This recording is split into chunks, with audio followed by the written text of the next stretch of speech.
Sesungguhnya kami ada semua hanya karena kebaikan dan anugerah Tuhan semata.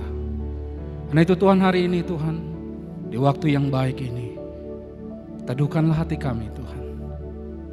Dan tenangkanlah jiwa kami Tuhan.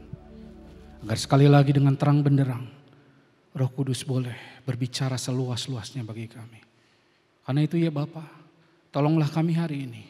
Biarlah firman Tuhan yang begitu dalam, luas dan tinggi itu boleh hadir kepada kami dengan bahasa yang sederhana. Dan di dalam kebaikan Tuhan, kami bisa melihat dan semakin mengenal tentang Tuhan kami. Kami serahkan semuanya waktu ini ke dalam tangan Tuhan. Hanya di dalam nama Tuhan Yesus kami berdoa. Amin. Shalom saudara-saudara sekalian, Bapak Ibu sekalian. Bersyukur sekali hari ini, sekalipun masih di dalam satu kondisi yang serba terbatas, masih online, tapi kita bersyukur sekali masih bisa ada waktu untuk bisa beribadah bersama-sama. Hari ini Bapak Ibu sekalian, saudara-saudari sekalian, ada satu tema yang akan kita renungkan bersama-sama, yaitu jaminan kekal. Sekali lagi tema kita hari ini adalah jaminan kekal, terambil dari Roma pasal 8 ayat 31 sampai 39. Saya akan membacakannya bagi Bapak Ibu saudara-saudari sekalian. Demikian bunyi firman Tuhan. Sebab itu apakah yang akan kita katakan tentang semuanya itu? Jika Allah di pihak kita, siapakah yang akan melawan kita? Ia yang tidak menyayangkan anaknya sendiri, tetapi yang menyerahkannya bagi kita semua. Bagaimanakah mungkin ia tidak mengaruniakan segala sesuatu kepada kita bersama-sama dengan Dia? Siapakah yang akan menggugat orang-orang pilihan Allah? Allah yang membenarkan mereka. Siapakah yang akan menghukum mereka? Kristus Yesus yang telah mati, bahkan lebih lagi yang telah bangkit, yang juga duduk di sebelah kanan Allah, yang malah menjadi pembela bagi kita. Siapakah yang akan memisahkan kita dari kasih Kristus? Penindasan atau kesesakan? Atau penganiayaan? Atau kelaparan atau ketelanjangan? Atau bahaya atau pedang? Seperti ada tertulis, oleh karena Engkau, kami ada dalam bahaya maut sepanjang hari. Kami telah dianggap sebagai domba-domba sembelihan. Tetapi dalam semuanya itu kita lebih daripada orang-orang yang menang. Oleh Dia yang telah mengasihi kita. Sebab aku yakin bahwa baik maut maupun hidup, baik malaikat-malaikat maupun pemerintah-pemerintah, baik yang ada sekarang maupun yang akan datang, atau kuasa-kuasa, baik yang di atas maupun yang ada di bawah, ataupun sesuatu makhluk lain, tidak akan dapat memisahkan kita dari kasih Allah yang ada dalam Kristus Yesus Tuhan kita. Nah, saudara-saudara sekalian, Bapak Ibu sekalian, di masa pandemi ini tentu saja kita semua mengalami begitu beratnya hari-hari yang harus kita lewati. Kita semua sama merasakan betapa beratnya hal-hal yang harus kita jalani di waktu-waktu saat ini. Karena itu saya rasa kita semua mempunyai pikiran yang sama. Kalau kita ini rindu, kalau wabah ini, pandemi ini, COVID-19 ini segera berlalu. Bukan saja di kota kita ini, tapi di bangsa kita, bahkan di seluruh dunia ini. Karena itu di dalam menghadapinya maka kita diminta untuk boleh berjuang bersama-sama ya. Untuk apa? Untuk memperhatikan, untuk sekali lagi memperjuangkan hal-hal seperti ini. Nah, sorry bisa dibantu? Yang pertama, yuk mari kita bersama-sama menjaga aman kita. Apa sih aman kita? Prokes kita, protokol kesehatan kita. Biasanya kita sebut 5M ya, kita semua pasti tahu ya. Yuk mari kita rajin mencuci tangan, rajin memakai masker, rajin menjaga jarak, menjauhi kerumunan, dan mengurangi mobilitas. Berikutnya, yuk mari kita juga jaga imun kita. Misalnya jelas, mari kita makan makanan yang bergizi, mari kita mengkonsumsi vitamin, mari kita rajin berolahraga secara teratur tentunya. Dan tidur yang cukup, serta hal-hal yang lain yang bisa menunjang kesehatan kita. Nah, yang berikutnya, yang juga tidak kalah penting, tetapi sayang sering terlupakan. Padahal sebenarnya ini mungkin, bahkan buat saya ini bukan mungkin. Tetapi ini memang yang terpenting, yaitu ini. Mari kita semua memperhatikan bukan hanya sekedar aman kita, bukan hanya sekedar imun kita, tapi iman. Iman yang seperti apa? Iman yang pasti untuk menyelamatkan kita. Saudara-saudara sekalian, kenapa iman yang pasti ini, iman yang menyelamatkan kita ini menjadi begitu sangat penting bagi kita. Karena kalau hanya aman dan imun, itu kita yang mengusahakannya, itu kita yang menjaganya. Tapi kalau iman yang pasti menyelamatkan ini, itu malah sebaliknya saudara-saudara sekalian. Ini malah yang menjaga kita. Iman yang pasti menyelamatkan kita ini malah yang menguatkan kita dan memberikan pengharapan kepada kita, di mana sebenarnya kita semua sadar kita adalah orang-orang yang terbatas di dalam menjaga aman dan imun kita. Kalau kita menjaga aman dan imun kita saja, itu hanya akan menolong meminimalisir kita terjangkit oleh wabah dari COVID ini. Kita tidak terkena wabah pandemi ini. Tapi apakah benar usaha kita dalam menjaga aman dan imun kita itu akan menjamin 100% kita pasti lolos dari pandemi ini? Kita semua pasti tahu usaha kita terbatas, penjagaan kita terbatas. Banyak sekali buktinya. Orang-orang yang udah sedemikian rupa menjaga aman dan imunnya, tetap saja kena. Terlalu banyak variabel yang tidak bisa kita kontrol. Tapi iman yang menyelamatkan ini memastikan kita. Bukan hanya kita selamat dari urusan tubuh jasmani saja. Urusan tubuh kesehatan yang ada di dunia ini. Bukan hanya untuk keselamatan tubuh kita saja. Karena tubuh kita sih, saudara-saudari sekalian, lolos dari COVID pun secara natural waktu akan membawa tubuh kita merosot. Secara natural, genap pada waktunya, pasti tubuh kita akan mati. Karena itu iman yang menyelamatkan ini menjadi sesuatu yang penting. Karena iman ini akan memastikan bahwa kita tetap akan memiliki hidup sejati. Hidup setelah kehidupan di dunia ini. Iman yang pasti memberikan keselamatan. Itulah kenapa sekalipun pandemi ini begitu menyesakkan kita, begitu mengkhawatirkan kita, begitu mencemaskan kita. Tapi setidaknya saudara-saudara sekalian, pandemi ini menolong kita untuk apa? Menyadari untuk hal-hal yang mungkin terlupakan oleh kita. Apa itu? Yaitu betapa bersyukurnya kita beroleh iman yang menyelamatkan itu.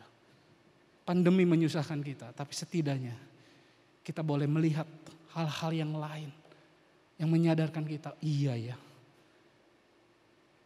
Sungguh sebenarnya kita ini orang-orang yang bersyukur memiliki Tuhan yang mau memberikan iman dan mau menyelamatkan kita. Iman yang Tuhan anugerahkan kepada kita, iman yang memberikan kepada kita dasar dari segala pengharapan kita. Iman yang menjadi bukti dari sekalipun hal itu belum terlihat.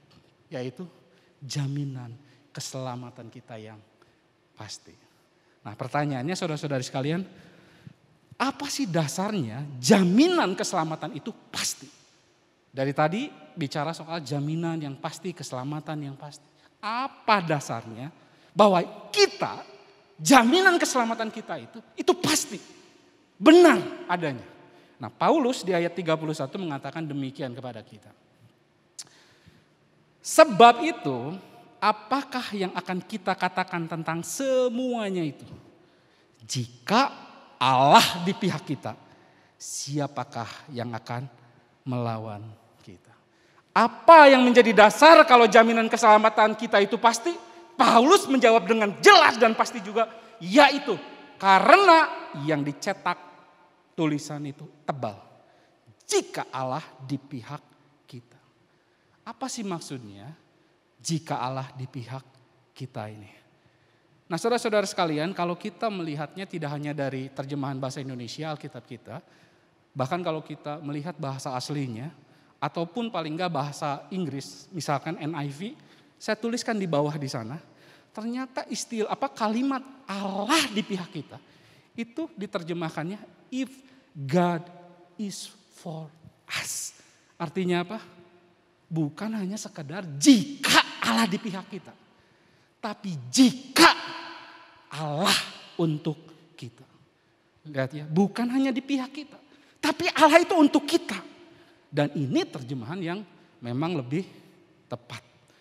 Coba saudara-saudara sekalian kita renungkannya sejenak. Jika Allah untuk kita, kira-kira pemberian apa yang paling terbesar yang pernah kita terima di dalam dunia ini?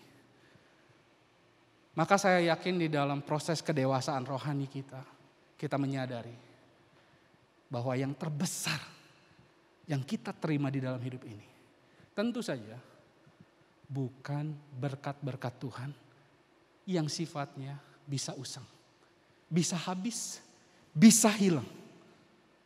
Pandemi ini menunjukkan kebenaran hal itu. Banyak hal yang menjadi berkat-berkat Tuhan, kerap kali ternyata tidak menjadi hal yang terbesar bagi kita. Apa sih pemberian terbesar yang kita terima dalam hidup kita? Paulus kita katakan tadi, Allah untuk kita. Pemberian yang terbesar sesungguhnya adalah Tuhan sendiri, sang pemberi berkat itu sendiri. Yang bukan hanya tidak berubah, yang bukan hanya tidak akan usang, yang tidak akan habis, tapi Dia jelas maha ada, Dia maha kuasa, Dia maha berdaulat, Dia maha mengontrol, bahkan rambut kita jatuh satu helai pun Tuhan tahu. Yang rencana-rencananya pasti selalu digenapi dan tidak pernah gagal. Saudara-saudara bisa bayangkan Allah yang seperti itu untuk kita. Apa perasaan saudara-saudari sekalian? Dengan Allah yang seperti ini, maka kita bisa pastikan bahwa dasar keselamatan kita itu jelas dan pasti. Dia bukan hanya sekedar tidak bisa berubah, Dia bukan hanya sekedar tidak usang, Dia maha ada, Dia maha kuasa, Dia maha pengontrol, dan Dia maha berdaulat. Di mana setiap rencana-rencananya pasti tergenapi.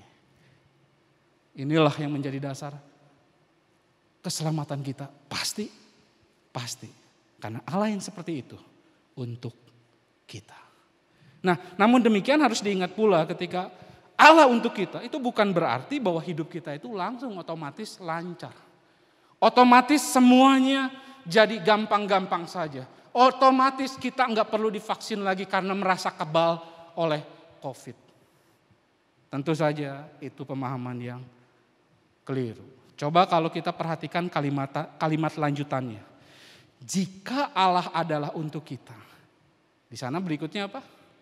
Jika Allah di pihak kita, siapakah yang akan melawan kita? Siapakah yang dapat melawan kita?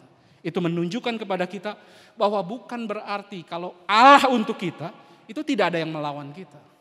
Itu bukan berarti tidak ada yang menyerang kita. Itu bukan berarti tidak ada hambatan. Bukan berarti tidak ada yang melawan kita.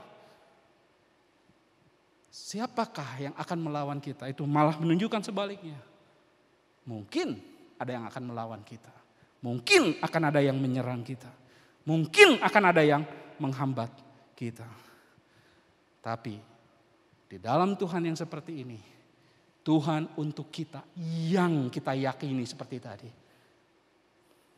Baik pedang, baik penganiayaan, baik COVID, baik sakit penyakit. Itu tetap tidak akan menghilangkan jaminan keselamatan kita itu. Sukacita terbesar itu. Itulah yang menjadi seharusnya sumber dari kekuatan kita. Apakah kita akan bisa kena COVID? Bisa saja. Tapi kita tahu Allah yang seperti ini tidak pernah meninggalkan kita. Tuhan yang seperti ini selalu hadir, bukan hanya di samping kita. Dia mengelilingi dan menyelubungi kita. Ada yang akan melawan kita, tetapi Dia tidak bisa mengalahkan kita. Kita akan selalu menang, kata Paulus. Bahkan lebih daripada pemenang. Itulah Allah untuk kita. Inilah dasar dari jaminan keselamatan kita. Jadi kalau ditanyakan, apa dasarnya? Keselamatan kita pasti. Karena Allah yang maha kuasa itu, yang maha berdaulat itu, yang maha pengontrol itu untuk kita. Pertanyaan berikutnya, lalu apa buktinya? Kalau Allah adalah untuk kita, apa buktinya? Nah, di ayat 32, Paulus jelas mengatakan, inilah bukti terbesar kalau Allah itu untuk kita. Ia yang tidak menyayangkan anaknya sendiri, tetapi yang menyerahkan baginya, menyerahkannya bagi kita semua. Bagaimanakah mungkin ia tidak mengaruniakan segala sesuatu kepada kita bersama-sama dengan Dia. Di sini Paulus ingin mengatakan bahwa bukti dari Allah itu untuk kita adalah dengan memberikan yang paling berharga di dalam dirinya, yaitu anak kesayangannya, anak tunggalnya itu diberikan kepada kita. Kalau Allah saja sudah memberikan yang terbaik dan terbesar itu, dengan firman Tuhan katakan jelas, dengan tidak menyayangkannya buat kita, diberikan kepada kita. Kalau Allah sudah memberikan yang terhebat itu, maka sudah pasti segala sesuatu yang lebih kecil daripada itu pasti akan diberikan juga kepada kita. Kalau yang terbesar saja sudah diberikan, kalau yang paling disayanginya saja tidak disayanginya diberikan kepada kita, apalagi hal-hal yang di bawah itu. Tuhan yang untuk kita itu pasti akan memberikannya kepada kita. Namun saudara-saudara sekalian, satu hal yang harus kita perjelas di sini adalah kalimat segala sesuatu akan diberikan kepada kita. Banyak orang nih terjebak dalam pemikiran yang ujungnya itu egois. Berpikir bahwa yang namanya segala sesuatu itu siap-siap kita ambil kertas kosong, terus tulis semua yang menjadi keinginan kita. Segala sesuatu artinya Tuhan pasti akan memberi semua-muanya yang kita minta. Untuk apa? Untuk kepuasan kita. Nah, ini yang harus kita cermati. Ini yang kerap kali jadi keliru. Mungkin saudara-saudara sekalian ingat ya, di waktu-waktu yang lalu itu ada pengajaran yang mengatakan demikian. Kalau kita menginginkan sesuatu, misalkan kita melihat sesuatu, entah itu mobil, entah itu rumah, atau apa saja, lalu kita menginginkannya. Nah, di dalam ajaran ini mengatakan gini, tinggal kamu bayangkan, imajinasikan, lalu kamu imani, lalu kamu doakan, maka Tuhan sepertinya, gitu ya. Itu tidak punya lagi kuasa. Dia harus menjawab doa kita. Kalau kita misalkan mau sesuatu, lalu kita bayangkan, lalu kita doakan, lalu kita imani, maka Tuhan seakan-akan Dia tidak bisa melakukan apa-apa selain harus menjawab doa kita. Tentu saja ini menjadi satu pemahaman yang keliru. Segala sesuatu yang dimaksud Paulus di sini bukan itu. Yang dimaksud Paulus, segala sesuatu di konteks ini, di ayat ini adalah segala sesuatu yang kita perlukan, yang bermanfaat untuk keselamatan kita. Jadi sekali lagi, segala sesuatu yang dimaksud di sini bukan segala sesuatu untuk memuaskan hati kita, memuaskan keegoisan hati kita, keinginan-keinginan kita. Segala sesuatu yang dimaksud di sini adalah segala sesuatu yang bermanfaat di dalam proses kita mengikuti Tuhan menuju keselamatan yang pasti itu. Kita mungkin disembuhkan Tuhan, tapi konteksnya jelas. Bukan karena doa kita disembuhkan Tuhan. Di sana pasti ada rencana keselamatan. Kita diberikan kepercayaan menjadi pemimpin, memiliki ini, memiliki itu. Ingat Bapak Ibu sekalian, kalau itu diberikan Tuhan kepada kita, itu semua di dalam karya rencana ini. Ada keselamatan yang sedang dipakai Tuhan di dalam diri kita. Sekali lagi saudara-saudara sekalian, kalau anak kesayangannya saja yang terbesar itu, yang terbaik itu diberikan kepada kita, maka segala sesuatu yang bermanfaat bagi keselamatan kita, entah itu pemeliharaan, entah itu penjagaan, maka seperti jangkar yang kuat, Kita bisa diombang-ambing oleh begitu banyak badai. Tapi jangkar itu akan membawa kita menjadi perahu yang tetap di tempat untuk menerima, mendapatkan sampai di tujuan keselamatan itu. Allah di pihak kita, Allah untuk kita. Mungkin ada yang akan melawan, mungkin akan ada yang menghambat. Tapi ingat, tidak akan ada yang mengalahkan kita pada akhirnya. Karena Allah sudah membuktikannya dengan memberikan anaknya yang Dia sayangi untuk kita. Jika yang terbesar saja sudah diberikan kepada kita agar kita selamat. Maka untuk hal-hal yang lain di dalam proses agar kita bisa mendapatkan keselamatan itu. Pasti akan ditambah-tambahkan Tuhan kepada kita. Sehingga keselamatan kita menjadi pasti dan terjamin. Tidak mudah-mudahan, tidak semoga, tetapi pasti menjamin bahwa kita akan selamat. Nah, jika demikian lalu pertanyaannya saudara-saudara sekalian, lalu bagaimana Allah menjamin keselamatan Allah itu? Kalau keselamatan kita itu nantinya pasti, apa jaminannya? Mana jaminannya kalau keselamatan kita itu akan jadi pasti buat kita? Nah, di sini Paulus memberikan kepada kita 3 jawaban di dalam konteks firman Tuhan kita. Yang pertama, di ayat 33. Kita pasti akan selamat dan jaminan ini pasti karena tidak akan ada yang menggugat kita. Coba lihat ayat 33 ya. Bisa ditolong, sorry. Nah, siapakah yang akan menggugat orang-orang pilihan Allah? Allah yang membenarkan mereka. Siapakah yang akan menghukum mereka? Nah, saudara-saudara, apa yang dimaksud Paulus mengenai menggugat di sini? Menggugat di sini kita semua tahu apa artinya menggugat. Menggugat artinya bukan hanya sekedar menuntut, bukan hanya sekedar mendakwa, tetapi sesuatu yang sudah diputuskan secara hukum, tetapi kan ada pihak lain yang tidak terima, lalu orang ini terus mencoba untuk membatalkan keputusan itu. Maka yang begini disebut menggugat. Nah, di ayat ini Paulus mengatakan bahwa untuk keselamatan kita tidak akan ada yang menggugat kita. Bukan hanya tidak akan ada, tidak akan bisa menggugat kita. Tidak akan bisa membatalkan status kita sebagai orang-orang yang dibenarkan. Karena Allah yang tadi ya, membenarkan kita. Kalau di dalam terjemahan bahasa Indonesia ini kurang terlihat ya, karena ayat 33 ini siapakah yang akan menggugat orang pilihan Allah? Tanda tanya. Terus berikutnya Allah yang membenarkan mereka? Tanda tanya. Di dalam bahasa aslinya, di dalam bahasa Inggris misalnya, itu tuh ayat berikutnya itu enggak tanda tanya. Jadi siapakah yang akan menggugat orang pilihan Allah? Tanda tanya. Tapi ayat berikutnya itu jawaban, enggak ada tanda tanyanya. Jadi Allah yang membenarkan mereka. Jadi ingat sekali lagi, dalam bahasa Indonesia memang itu ada tanda tanyanya 2 gitu ya. Tapi sebenarnya itu pertanyaan dan jawaban. Siapakah yang akan menggugat orang-orang pilihan Allah? Retoris, Paulus berkata, tidak ada. Enggak ditulis. Apa sebabnya? Paulus katakan, karena Allah yang membenarkan kita atau membenarkan mereka. Kenapa demikian? Nah, kita tahu bahwa pengadilan itu ada tingkatannya.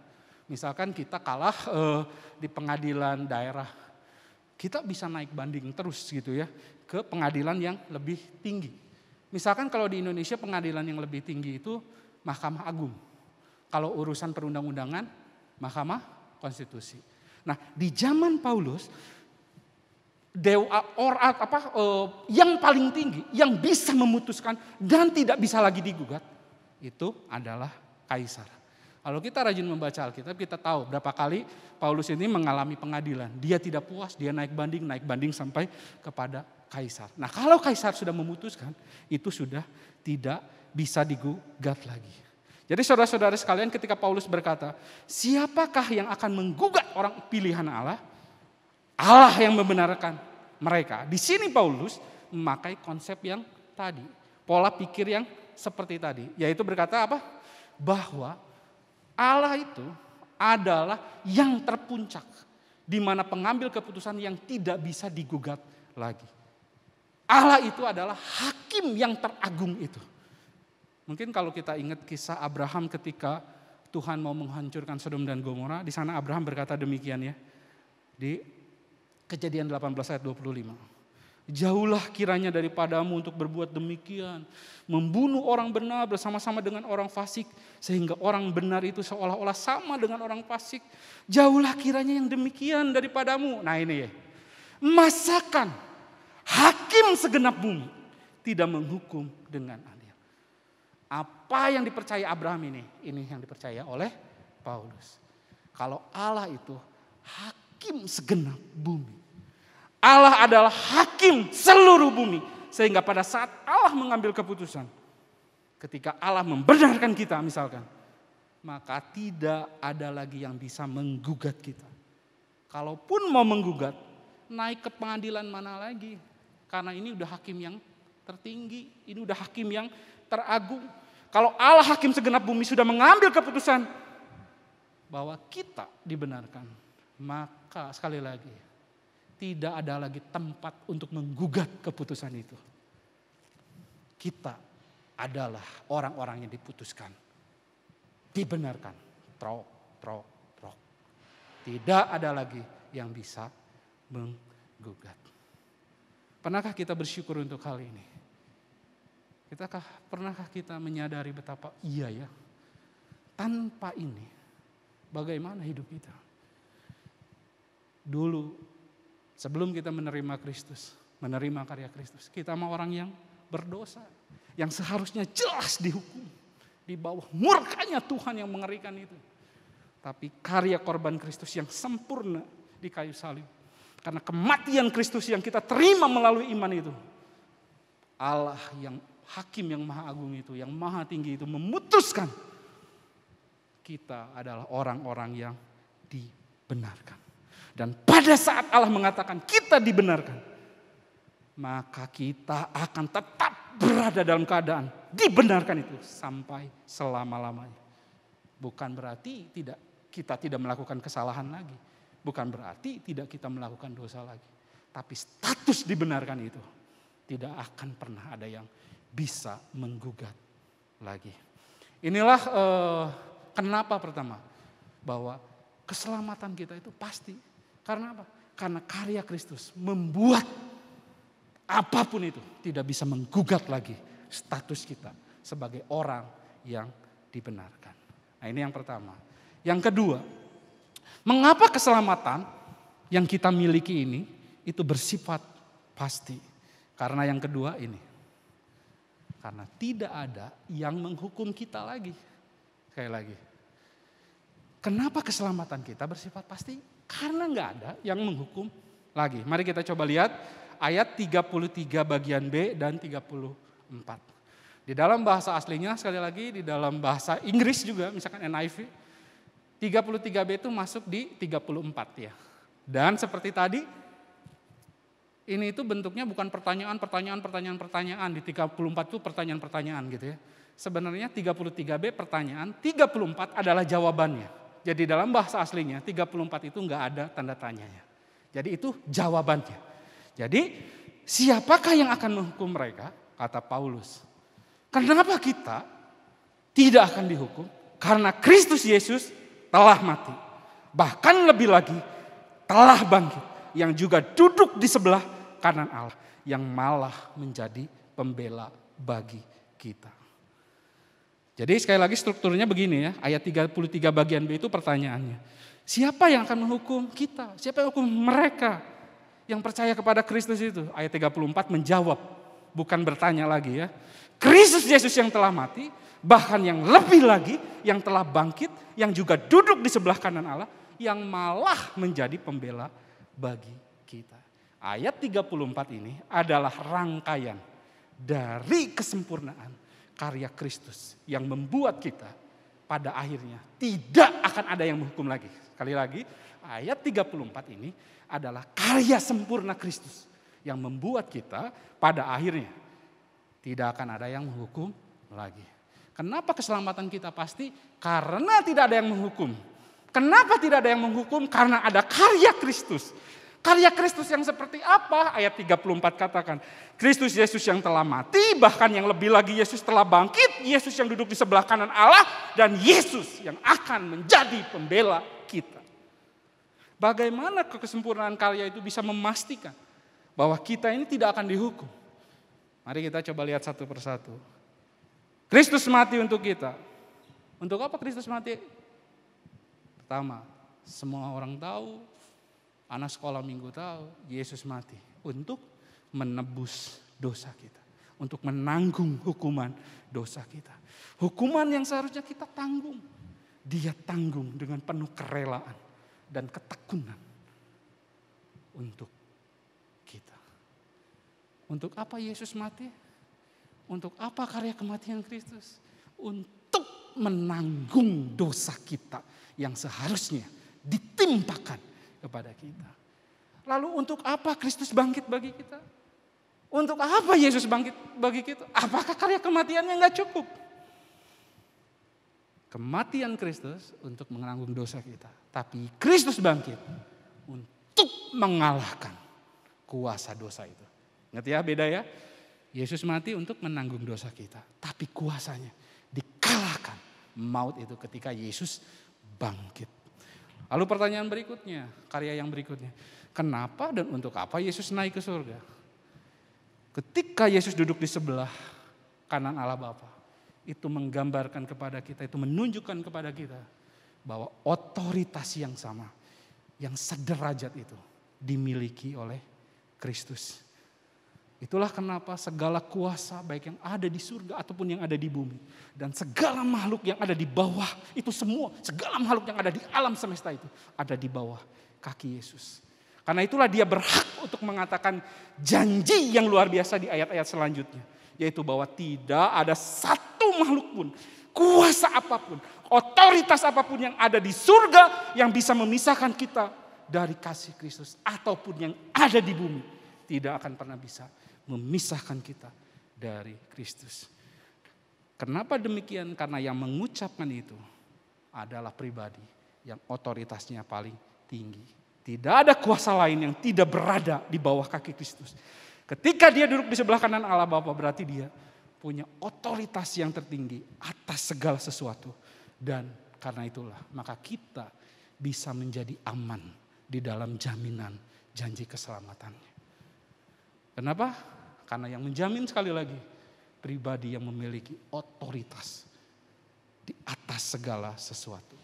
Selain itu, Yesus duduk sebelah kanan Allah pun berbicara tentang Yesus yang berotoritas itu, yang tinggi itu kuasanya. Itu menjadi pendoa syafaat bagi kita. Jadi benarlah dikatakan orang, kalau Tuhan itu tidak pernah sekali-kali meninggalkan kita. Karena ketika dia duduk di sebelah kanan Allah dengan otoritas yang begitu tinggi itu. Apa yang dikerjakan Yesus bagi kita? Dia begitu peduli, dia begitu mengerti. Setiap saat berdoa syafaat bagi umat-umatnya. Bagi anak-anaknya. Karya Kristus sebagai pendoa syafaat ini berhubungan dengan karya berikutnya. Yaitu Yesus sebagai pembela bagi kita. Nah di dalam bahasa aslinya sekali lagi, Yesus pembela bagi kita itu sebenarnya diterjemahkan sebagai pendoa syafaat. Artinya bahwa di dalam karyanya ini, Yesus Kristus yang ada duduk di sebelah kanan Allah, itu terus menerus berdoa bagi kita. Karena itu sekali lagi Bapak Ibu sekalian, betapa bersyukurnya kita. Jangan percaya kalau orang bilang, siapa yang menemanimu? Tuhan kamu mana? Di dalam keterbatasan kita tidak bisa melihat kehadirannya. Tapi sesungguhnya di tempat yang tertinggi itu, matanya disorotkan kepada kita. Dihadapkan terus kepada kita di dalam doa-doanya. Telinganya disendengkan untuk terus menanti doa kita. Dan bukan itu saja. Sebagai pembela kita, karya Kristus menunjukkan kepada kita bahwa nanti di kehidupan masa depan itu, ketika penghakiman terakhir itu tiba, Kristus datang kepada kita. Bukan jadi pendakwa, bukan jadi penuntut, tapi dia datang jadi pembela bagi kita. Dia berdoa syafaat ketika kita menjalani hidup menuju kekekalan. Dan ketika kita harus mempertanggungjawabkan di hadapan kekekalan itu, dia pun tetap menjadi pembela bagi kita. Inilah kenapa kita tidak bisa dihukum. Karena kita memiliki pribadi Kristus ini. 4 karya Kristus bagi kita itu yang membawa kita tidak bisa dihukum. Dan luar biasanya saudara-saudara sekalian, kalau Yesus berdoa, itu doanya pasti diterima oleh Allah. Bapak Ibu sekalian pernah dengar kisah tentang ketika Tuhan Yesus membangkitkan Lazarus? Doa pertama Tuhan Yesus itu begini ya, di Yohanes 11 ayat 42. Aku tahu bahwa Engkau Allah Bapa maksudnya selalu mendengarkan aku. Saudara-saudari sekalian bisa bayangkan betapa harusnya kita bersyukur untuk ini. Allah yang duduk di sebelah kanan Allah itu, dia terus berdoa bagi kita. Yang doanya pasti didengarkan oleh Bapa yang punya seluruh alam semesta ini. Bisa bayangkan, luar biasa. Privilege, keistimewaan kita. Kita didoakan oleh pribadi yang doanya pasti didengarkan oleh pemilik ini semua. Kiranya sekali lagi hal ini bisa membawa kita pada satu, iya ya. Luar biasa sekali ya, menjadi anak-anak Tuhan. Itulah Bapak Ibu sekalian yang kedua. Kenapa janji keselamatan kita itu pasti? Yang pertama, gak ada yang bisa menggugat. Yang kedua, tidak ada yang bisa menghukum kita. Karena karya keselamatan Kristus itu meliputi hal yang terdahulu, yang kini dan yang di masa depan. Semuanya lengkap dikerjakan, diselubungi kepada kita menuju keselamatan yang pasti itu. Yang terakhir, mengapa keselamatan kita bersifat pasti? Selain kita tidak bisa digugat, selain kita tidak bisa dihukum, karena tidak ada yang bisa memisahkan kita dari kasih Kristus. Sekali lagi, selain tidak bisa digugat, selain tidak bisa dihukum, nggak ada lagi yang menghukum, karena ada karya Kristus. Karena tidak ada yang bisa memisahkan kita dari kasih Kristus. Nah saudara-saudara sekalian, jika kita perhatikan ayat 35, di sana Paulus memberikan deretan contoh-contoh tentang hal-hal yang bisa menantang kita untuk membuat kita bisa berpisah dengan Kristus. Yaitu apa? Di sana dikatakan ada penindasan, ada kesesakan, ada penganiayaan, ada kelaparan, ada ketelanjangan, ada bahaya dan ada pedang. Penindasan, kesesakan, penganiayaan ini bicara tentang apa? Tentang orang-orang yang tidak suka sama kita. Bicara tentang orang-orang di luar sana yang membenci kita. Yang berusaha sekali lagi menindas kita, menyesakkan kita, menganiaya kita. Bicara tentang kelaparan dan ketelanjangan, berbicara tentang apa? Tekanan kebutuhan primer kita. Bisa bayangkan ini menjadi tantangan yang berat bagi kita. Kita gak punya hal-hal yang primer. Gak ada makanan, gak ada pakaian, gak ada rumah. Bukankah ini menjadi sesuatu yang nyata, yang sebenarnya menantang kita ketika menjadi anak Tuhan. Ketika kita ada di bawah tekanan hal ini. Dan bicara tentang bahaya dan pedang, yaitu segala sesuatu yang bisa merusak atau melukai tubuh kita. Bahaya seperti apa? Pedang yang dimaksud apa? Mungkin ini bentuknya kecelakaan. Ini mungkin bentuknya penyakit seperti di masa kita saat ini. Mungkin perampok, mungkin penjahat yang pada saatnya bisa membawa bahkan pada kematian kepada kita. Semua yang disebutkan di atas itu penderitaan yang nyata. Yang sekali lagi tidak menyenangkan untuk kita bisa lewati. Sesuatu yang sulit untuk kita tanggung, menantang iman kita. Namun di tengah semua kenyataan itu, Paulus katakan, itu semua tidak akan bisa memisahkan kita. Semua upaya untuk menggagalkan keselamatan kita akan sia-sia.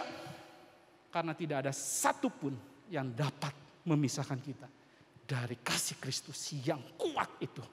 Yang tidak bisa dilepaskan itu. Penganiayaan, kesusahan hanya akan menguatkan pengharapan kita. Sekali lagi saudara-saudara sekalian, penganiayaan dan kesusahan bagi orang percaya itu hanya menimbulkan ketekunan.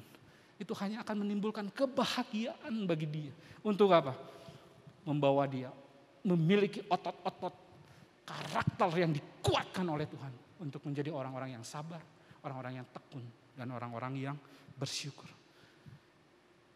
itu semua malah akan mengerjakan kebaikan bagi anak-anak Tuhan. Bahkan ketika kematian datang bagi orang percaya, itu menjadi sebuah gerbang yang lebih sempurna. Muka dengan muka bersama Tuhan. Dunia mungkin takut, tapi orang percaya ketika berhadapan dengan kematian malah melihat itu jadi kesempatan parade besar untuk kita masuk ke satu pesta yang besar, yaitu bertemu dengan Sang Pemilik kita semua. Kematian bukanlah kekalahan, melainkan permulaan sukacita yang lebih besar. Saudara-saudara sekalian, Paulus mengatakan ini bukan hanya sekedar penghiburan, bukan hanya sekedar dia sedang ongkang-ongkang kaki. Paulus melakukan ini, mengatakan ini karena dia mengalami hal ini. Bahkan orang-orang di Roma pada waktu itu sedang mengalami kondisi yang getir, lebih getir mungkin dari kondisi yang sedang kita hadapi. Orang-orang Kristen pada waktu itu sedang dikejar-kejar, sedang dijadikan obor, dibakar untuk menerangi jalan-jalan di kota Roma, di taman-taman kota Roma. Di dalam kondisi yang getir itu Paulus berkata, sekalipun penganiayaan, sekalipun pemerintah-pemerintah, sekalipun kuasa-kuasa, itu tidak akan pernah bisa memisahkan kita dengan Kristus.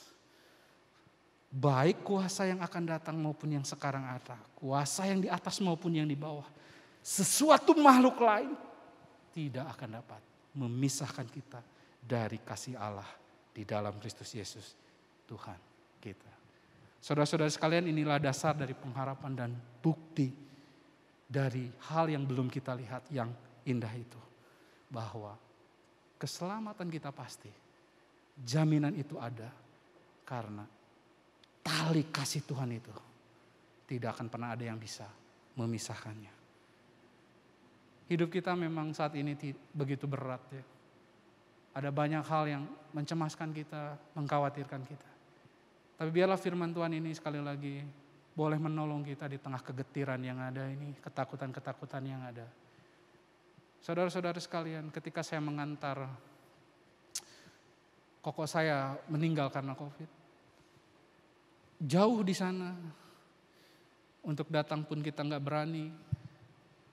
Getir sekali, sendirian dikuburkan, tidak ada upacara yang layak. Semuanya serba terburu-buru. Padahal waktu hidupnya dia juga melayani Tuhan.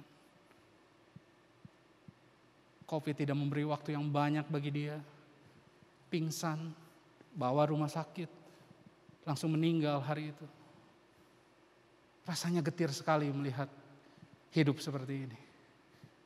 Tapi ketika memahami kebenaran ini, kita bisa menyadari bahkan maut pun, bahkan kematian pun, itu tidak menjadi apa-apa bagi orang yang percaya kepada Kristus.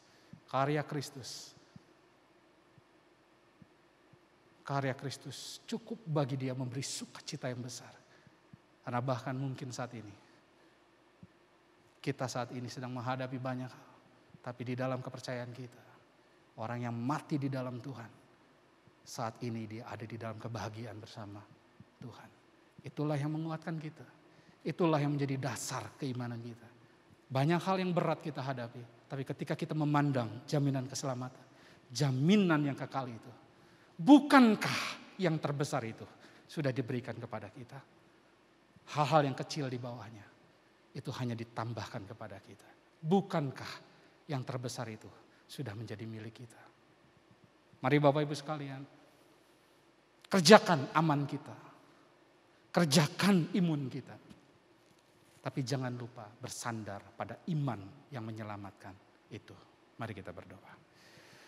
Tuhan, kami bersyukur untuk kebenaran firman Tuhan hari ini. Biarlah di dalam kondisi yang seperti ini Tuhan, di tengah begitu banyak yang tidak pasti, di tengah begitu banyak hal yang mungkin mencemaskan kita, tapi kami sekali lagi disadarkan bahwa sesungguhnya ada hal yang sudah pasti, yang telah dikerjakan Tuhan bagi kita dan sudah menjadi milik kita.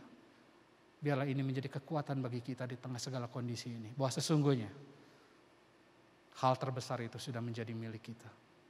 Ada janji keselamatan yang pasti yang telah Tuhan siapkan bagi kita. Apapun kondisinya, hal terbesar itu sudah menjadi milik kita.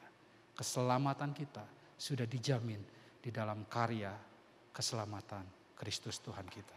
Kami bersyukur untuk hal ini Tuhan. Dan biarlah pemahaman ini membawa kami untuk semakin menjadi anak-anak Tuhan. Dan rindu menunjukkannya, memberitakannya kepada dunia ini. Yang mungkin sedang khawatir, yang mungkin sedang cemas, yang mungkin sedang di dalam ketidakpastian. Bahwa di dalam Kristus ada kepastian. Bukan hanya hal-hal yang di dunia ini, bahkan sampai pada kekekalan. Di dalam nama Tuhan Yesus kami berdoa. Amin.